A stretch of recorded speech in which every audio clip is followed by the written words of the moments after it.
5 जो हम लोग पढ़ रहे हैं उसमें आज हमें पढ़ना है, इम्पोर्टेंट टॉपिक है आज पढ़ना है हमें कि जो अलग अलग कक्षाएं हैं, कोर्स हैं या ऊर्जा स्तर है, उसमें इलेक्ट्रॉनों का जो है वो वितरण किस प्रकार से होता है। तो यहाँ पर देखो दो वैज्ञानिक जो बोर और बरी जो वैज्ञानिक थे, उन्होंने जो है इलेक्ट्रॉनों जो लास्ट में उन्होंने सिद्धांत दिया था, बोर बरी का जो है मॉडल था, परमाणु मॉडल था, उसके अनुसार जो है इलेक्ट्रॉन उन्होंने बताया था कि एक निश्चित कक्षा में या कोर्स में जो है वो घूमते रहते हैं, ठीक है, चक्कर लगाते रहते हैं नाभिक का, ठीक। और इलेक्ट्रॉन पर कौन सा आवेश होता है? इलेक्ट्रॉन पर कौन सा आवेश होता है? इलेक्ट्रॉन में इलेक्ट्रॉन कैसे होते हैं? जो चक्कर लगा रहे हैं ऋणावेशित होते हैं। बिल्कुल पढ़ाई नहीं करते तुम लोग। इलेक्ट्रॉन पर ऋणावेश होता है, नाभिक जो होता है उसमें प्रोटॉन और न्यूट्रॉन होते हैं, और नाभिक जो प्रोटॉन और न्यूट्रॉन होता है उसमें प्रोटॉन जो होता है धनावेशित होता है, और न्यूट्रॉन जो होता है हाँ एन से न्यूट्रॉन, एन से न्यूट्रल, ठीक है। तो इस प्रकार से जो है उसमें कोई भी आवेश नहीं होता है। तो यहाँ पर जो इलेक्ट्रॉन चक्कर लगाते रहते हैं, तो उसके लिए जो है उन्होंने जो है किस तरीके से जो है इलेक्ट्रॉन जो है विभिन्न कक्षाओं में घूमते हैं उसके बारे में उन्होंने नियम बताया था।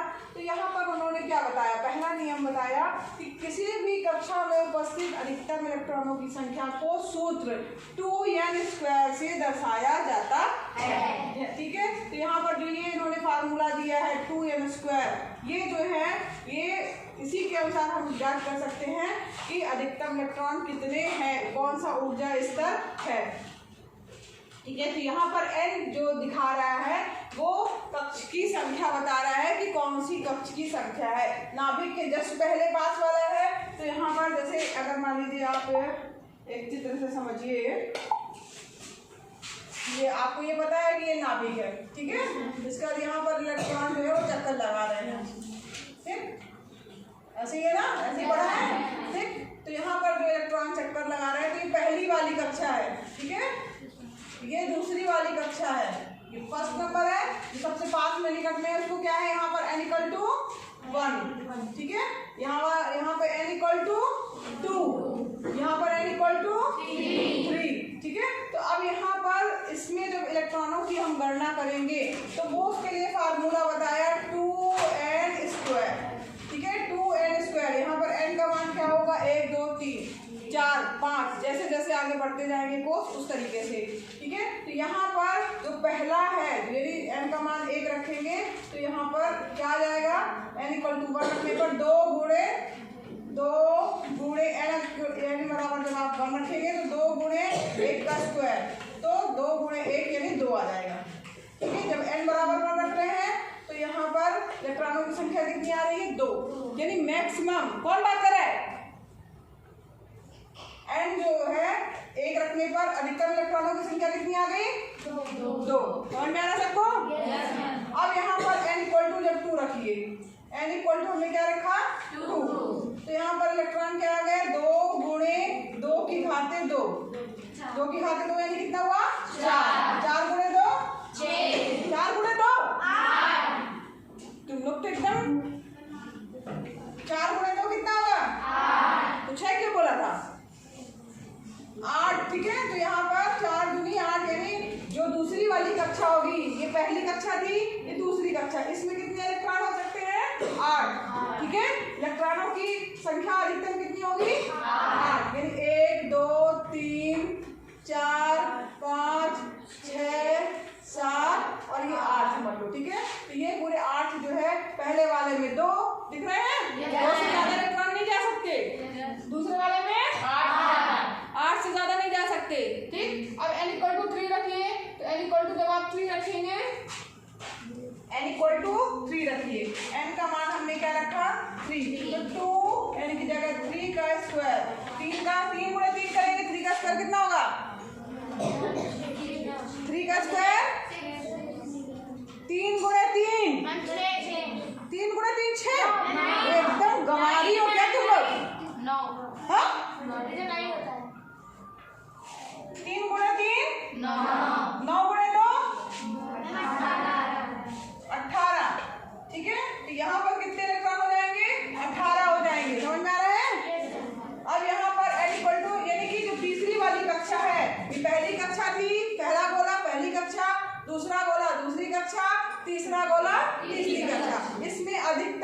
इलेक्ट्रॉन कितने हो सकते हैं? 18। तो यहाँ पर तीसरी कक्षा में अधिकतम 18 हो जाएंगे। इसी तरीके से 4 अगर होंगे तो 32 इलेक्ट्रॉन होंगे। इस तरीके से जो है इसको हम कैलकुलेशन कर सकते हैं अधिकतम इलेक्ट्रॉनों की संख्या के बारे में। ठीक है, ये तुम लोग मैथ के स्टूडेंट नहीं हो लेकिन कम से कम इतना बेसिक मैथ तो पढ़े ही हो। गुणा भाग, हाँ? गलत सलत बताते हो, समझ में आया सबको? चलो अब यहाँ पर जो हमने टेबल याद करी थी उसमें अधिकतम परमाणु क्रमांक सबने पढ़ा था। पहला तत्व क्या था? हाइड्रोजन। पहला तत्व क्या था? खड़े होकर बोले थे। हाइड्रोजन। हाइड्रोजन में उसका परमाणु क्रमांक कितना था? 1। तो यहाँ पर क्या है उसका परमाणु क्रमांक? 1। तो यहाँ पर 1 है। ठीक, तो यहाँ पर सीधे सीधे जो है 1 इलेक्ट्रॉन है तो वो केवल पहले वाले कक्ष में ही 1 इलेक्ट्रॉन घूमेगा। समझ में आ रहा है? इसकी संरचना कैसी होगी? इसी तरीके से होगी। ये नाभिक है और ये पहला वाला कक्ष उसमें 1 इलेक्ट्रॉन है। समझ में आया? अब हाइड्रोजन के बाद क्या था? हीलियम में कितने थे? 2 थे। तो 2 इलेक्ट्रॉन पहले कोष में, आपको पता है कि मैक्सिमम 2 इलेक्ट्रॉन हो सकते हैं तो दोनों इलेक्ट्रॉन पहले वाली ही कक्षा में आ जाएंगे। संरचना समझ में आ रही है? दिख रहा है सबको? तो यहाँ पर हीलियम के 2 थे तो यहाँ पर 2 इलेक्ट्रॉन जो है वो पहले वाले कोष में ही आ जाएंगे। फिर इसके बाद क्या था तीसरे नंबर पे? लिथियम में कितने थे? 3।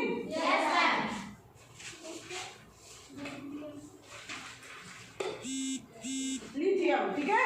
अब यहाँ लिथियम में कितना था?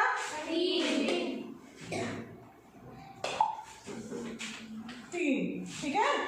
ये था 3। अब 3 इलेक्ट्रॉन हो तो आपको पता है कि अधिकतम जो पहला वाला कोष है, पहला ऊर्जा स्तर है जहाँ पर n = 1 है। तो यहाँ पर देखिए इसमें 2, उसमें मैक्सिमम इलेक्ट्रॉन कितने रह सकते हैं? 2 थे। इसके बाद तीसरा इलेक्ट्रॉन आ गया तो निश्चित रूप से वो दूसरी वाली कक्षा में जाएगा। पहले वाले में फुल हो गया, 2 पूरे कंप्लीट हो गए तो यहाँ पर ना रखे दूसरी वाले जो है कक्षा जो है उस पे जाएगा। तो यहाँ पर 3 इलेक्ट्रॉन, आपका पहला इलेक्ट्रॉन, ये दूसरा इलेक्ट्रॉन और ये तीसरा इलेक्ट्रॉन। समझ में आया? लिथियम के बाद क्या था? बेरिलियम। बेरिलियम में कितना था? 4 इलेक्ट्रॉन है। 4 इलेक्ट्रॉन है तो उसका इलेक्ट्रॉनिक विन्यास कैसे होगा? 2 तो पहले वाले में हो जाएंगे और फिर दूसरे वाले में 2। फिर इसी तरीके से फिर इसके बाद क्या था? बोरान में कितने थे? 5 थे तो पहले वाले में 2, बाकी जो है 3। फिर इसके बाद कार्बन का 6 में जो है पहले वाले में 2 और बाद वाले में 4। बाद वाले में क्या कोई बता सकता है कहाँ तक भरेंगे?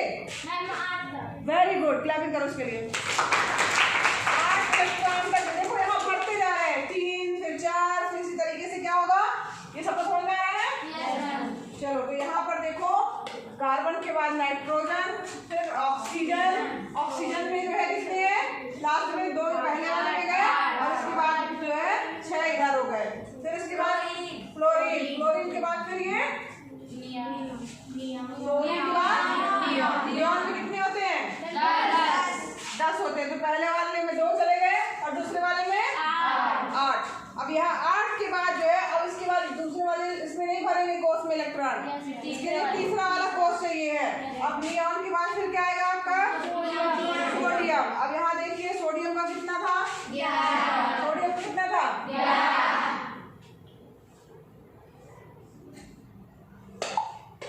11। ठीक, अब 11 था तो 2 पहले वाले में चले गए। समझ में आ रहा सबको? फिर इसके बाद दूसरे वाले में कितने आएंगे? 8। तो यहाँ पर पहले वाले में 2, दूसरे वाले में 8, 8 2 10 हो गया, 1 बचा। तो तीसरा इसके लिए राउंड चाहिए हमें, तीसरे वाले में 1 आएगा। सबको समझ में आया? फिर इसी तरीके से मैग्नीशियम का कितना होता है? 12। 12 वाले में क्या आ गया? पहले वाले में 2, दूसरे वाले में 8, तीसरे वाले में 2। समझ में आ रहा है? यहाँ पे लास्ट में 1 भी आएगा। ठीक है। अब इस तरीके से आप इलेक्ट्रॉनिक विन्यास खुद ही लिख पा रहे होंगे और बना भी लोगे चित्र। लेकिन उसके लिए क्या होना चाहिए? आपको ये जो है याद होना चाहिए, जो कि कल याद करने के लिए दिया था। कितने बच्चों ने याद किया? हाथ ऊपर करो जरा। 1 2 3 4 बस इतने कम बच्चों ने। तो यहाँ पर देखो ये याद होनी चाहिए 18 तक, मैंने बोला था याद करने के लिए कम से कम 18 तक आपको याद ही होना चाहिए। फिर इसके बाद एल्युमिनियम, एल्युमिनियम कितना है 13। इसका इलेक्ट्रॉनिक विन्यास पहले वाले में 2, दूसरे वाले में 8, तीसरे वाले में 3। फिर इसके बाद में सिलिकॉन का कितना हुआ 14, फिर 2, 8, 4। समझ में आ रहा है? ये सब आप लिख पाओगे खुद ही, इसमें बताने की जरूरत नहीं है। एक बार आपने जो है इसको याद है अगर आपको, और आपको नियम पता है जो अभी जस्ट हमने पढ़ा 2n स्क्वायर के हिसाब से मैक्सिमम इलेक्ट्रॉन हो सकते हैं। तो यहाँ पहली कक्षा में 2, दूसरे वाले में 8, तीसरे वाले में 4। इसमें हाँ इस वाले में जो है 4। ठीक है, मैक्सिमम जो इलेक्ट्रॉन जो है 2, 8, 18 ना। तो यहाँ पर देखो इसमें यहाँ इसका फास्फोरस इसका कितना हुआ 15। इसमें इलेक्ट्रॉन कैसे हो गए 2, फिर 8। ठीक है, ये समझ में आ रहा है सबको? सबको यहाँ पर समझ में आया? चलिए अब यहाँ पर 18 तत्वों की बात हो रही है ना, क्लोरीन और ये आर्गन। तो यहाँ देखो तीसरे वाला जो, अब यहाँ पर देखो क्या होता है, ये 18 तत्वों के लिए अब यहाँ आर्गन का कितना है 18 है। तो पहले वाले में कितने होंगे 2, पहले वाले में 18 इसका हो गया। ठीक, यहाँ पे 2, फिर 8, फिर 8। ठीक है, तो यहाँ पर इस तरीके से इसका इलेक्ट्रॉनिक विन्यास जो है हमने 18 तत्वों का टोटल जाना है। ठीक है, बन जाएगा सबको? सब लोग बना लेंगे? कल सभी लोग इसको बना के आइएगा किस तरीके।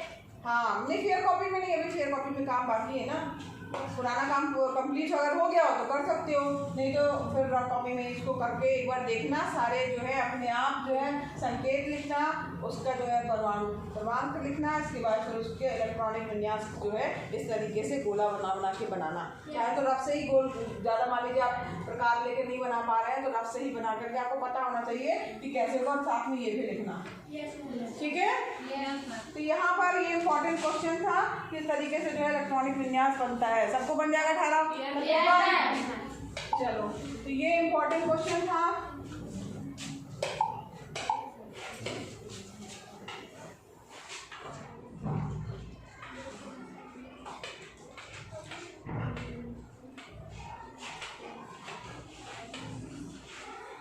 अब यहाँ देखो उन्होंने जो नियम दिया था, ठीक, उसमें पहला नियम तो 2n स्क्वायर के हिसाब से इलेक्ट्रॉनिक विन्यास हो सकते हैं, हमने ये पढ़ लिया।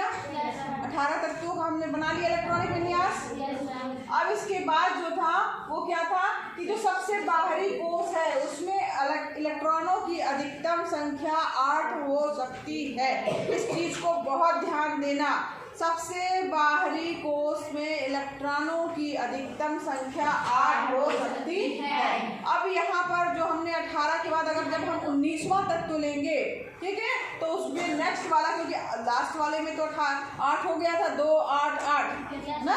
तो अब अगर एक भी इलेक्ट्रॉन ज़्यादा होगा 19 होगा तो उसके लिए आपको नया कोष बनाना होगा और उसमें आप इलेक्ट्रॉन को भरेंगे। तो यहाँ पर सबसे बाहरी कोष में इलेक्ट्रॉनों की अधिकतम संख्या कितनी होगी 8। ठीक है, बस समझ आ गया? अब किसी परमाणु के दिए गए कोष में इलेक्ट्रॉन जो है तब तक स्थान नहीं लेते जब तक कि उससे पहले वाले भीतरी कक्ष पूर्ण रूप से भर नहीं जाते। ठीक है, इससे स्पष्ट होता है कि कक्षाएं क्रमानुसार ही भरती है। तो जब तक उसके पहले वाला कोर्स नहीं भर जाएगा नया क्लास आप नहीं चला सकता। ऐसा होता ना, जब अगर आप 6 पास कर लोगे तो 8 में 5 जाओगे क्या? क्या 6 के बाद 7 ही आएगा ना।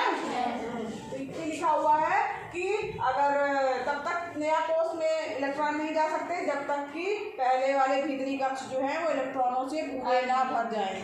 ठीक है, और कितने अधिकतम भर सकते हैं 8। ठीक है, सबको समझ में आया?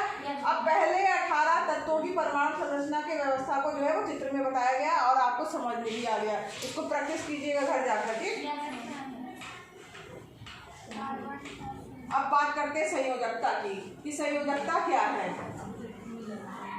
तो जो हम लोगों ने संरचना पढ़ी, ठीक है, तो यहाँ पहले जान लीजिए संयोजकता क्या है, फिर उसको हम समझेंगे अच्छे से।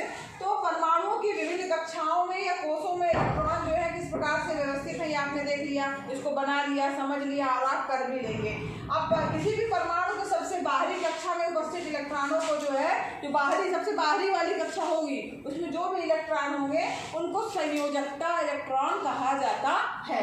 ध्यान दीजिए, बाहरी कक्ष में जो भी इलेक्ट्रॉन होंगे वो क्या कहलाएंगे? संयोजकता इलेक्ट्रॉन कहे जाएंगे।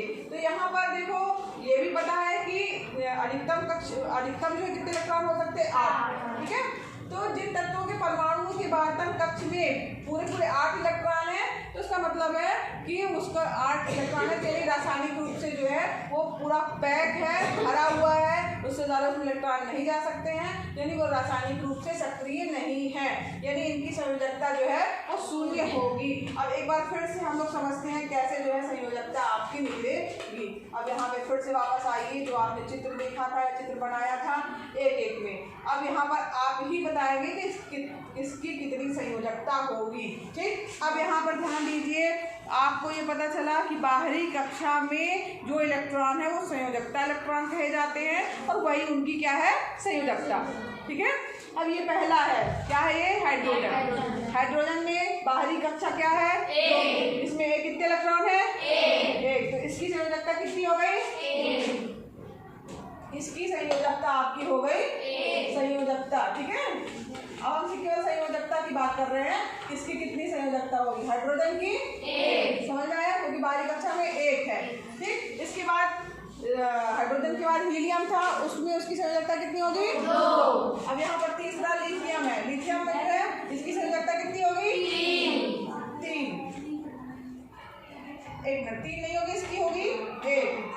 बेरिलियम की 2। बाहरी कक्षा में इलेक्ट्रॉन 2। ठीक, बोरान की 3। कार्बन की 4। बाहरी कक्षा में इलेक्ट्रॉन 1 2 3 4, तो इसकी संयोजकता कितनी हो जाएगी? 4। ठीक, फिर यहाँ पर अब यहाँ पर देखो मेन यहाँ से चेंज हो रहा है। क्या चेंजेस हो रहे हैं? ये है कि आपका नाइट्रोजन ना, अब नाइट्रोजन में कितने इलेक्ट्रॉन है? 5 इलेक्ट्रॉन है इसमें। अब यहाँ पर 5 इलेक्ट्रॉन दिख रहे हैं, लेकिन इसकी संयोजकता या तो 5 हो सकती है, या तो देखो इसको पूरा करने के लिए कितने टोटल मैक्सिमम इलेक्ट्रॉन आपको पता है 8 हो सकते हैं। तो 8 है और इसमें बाहरी में 5 है, तो 8 - 5 यानी कितना हमको जरूरत है? 3। तो इसकी संयोजकता 3 या 5 दोनों हो सकती है। ठीक है, तो यहाँ पर जनरली हम जो है 3 लेके चलते हैं, इसकी संयोजकता कितनी होगी? 3। ठीक, अब इसके बाद आगे देखिए, समझ में आया सबको? अब यहाँ पर जो है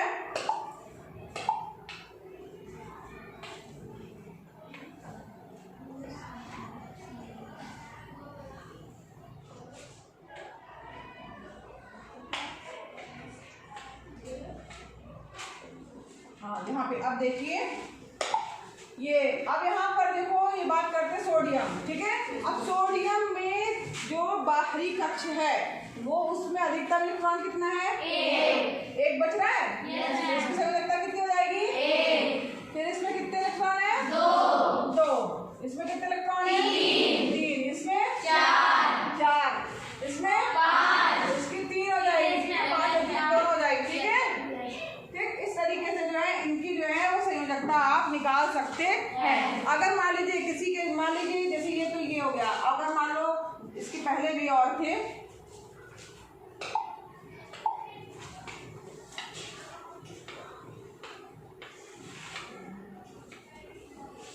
हाँ यहाँ पर देखिए आप, इसके बाद फिर ये यहाँ पर देखिए सल्फर, इसमें इलेक्ट्रॉन कितने हैं? 1 2 3 4 5 6। अब यहाँ पर 8 आपको पता है होते हैं मैक्सिमम। अब 8 में से यहाँ इसको पूरे होने के लिए कितने कम है? 2। तो इसकी संयोजकता कितनी हो जाएगी? 2। इसी तरह क्लोरीन में देखो 1 2 3 4 5 6 7 है इसमें, तो यहाँ पर इसमें कितना कम है? 1। इसकी संयोजकता कितनी होगी? 1। इसी तरीके से इसमें 0, क्योंकि ये जो है अक्रिय है, क्योंकि इसमें पूरा भरा हुआ, कुछ नहीं होगा इसमें ना, कंप्लीट है। ठीक है, वेरी गुड, चलो इतना दिमाग पे लगाया 0। ठीक है, अब यहाँ पर ये सबको समझ में आ गया कैसे?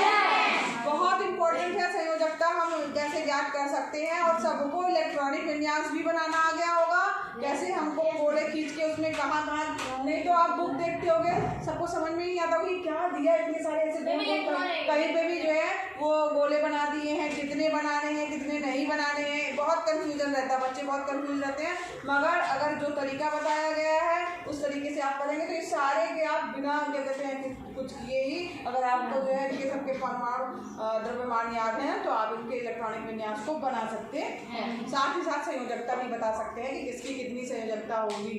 ठीक है, चलो बस हो गया, इजी था। इसके आगे का कल पढ़ेंगे। ठीक है।